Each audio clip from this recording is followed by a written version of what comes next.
She's new to the ICANN meeting. She comes alone. Her purse, which could double as a diaper bag, is a telltale sign that she has an active toddler at home. When the introduction circle comes to her, we smile politely and wait to see what's brought her here. I haven't really discussed this much. It's only been about a year and a half. But I just wanted to see what this meeting was about, she begins. Tears well up immediately. And she shares her story.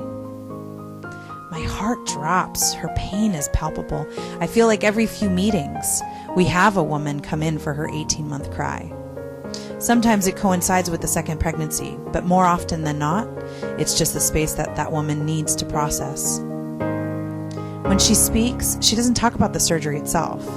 She talks about the misinformation she was given beforehand. The doctor who left on vacation 2 days after her birth. The unnecessary choice between a cesarean or an induction at 39 weeks. The insulting scare tactics directed at her partner designed to pressure her into a cesarean. The inaccurate assertion that post dates begin somewhere around 40 weeks. The description of a vaginal delivery akin to a cesarean without anesthetic. The weekly ultrasounds that for months predicted a huge baby that would never fit, only to surgically birth a 7-pounder. The hospital that would not let her move around while she was in labor. The doctor that painfully stripped her membranes or broke her bag of waters without her consent.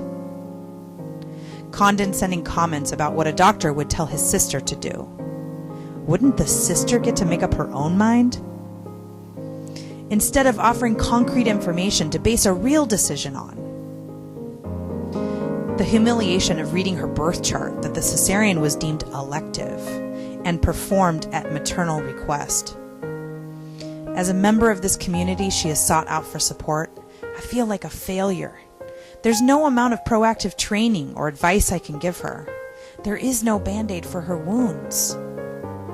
She second-guesses her choice of doctors, her choice of hospital, the advice she accepted from friends and family.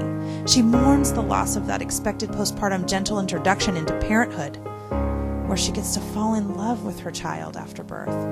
She describes her struggles of adjusting to new parenthood while recuperating from a surgical evisceration.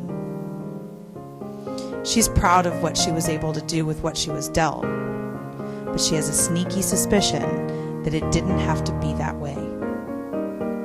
With information about the doctor's vacation, she could have met and interviewed his backup team. If she'd heeded the advice of an old high school friend, maybe she would have just chosen a different hospital. Maybe she should have hired a doula. Hired a different doula, not hired a doula. Maybe if she'd just seen the business of being born earlier, maybe she would have felt empowered to interview midwives. If she'd read that one book, if she just stood up for herself, if she'd just asked more about statistics. If only. But in the end, it's not her fault.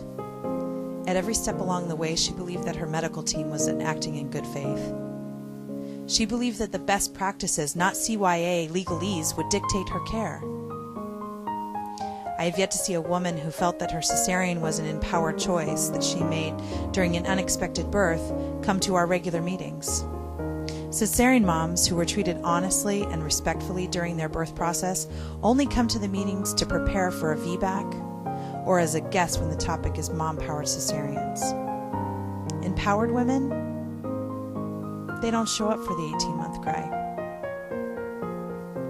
What makes the 18-month cry so powerful is that it is mourning the ultimate betrayal. She has acknowledged that she has been lied to, and that dishonesty has dramatically affected her life. Is this your story? Do you know others that have a similar story? We need to start telling a new story. We're working to bring evidence-based care and humanity to childbirth. For more information, please visit us at improvingbirth.org and find your local support group at ican-online.org.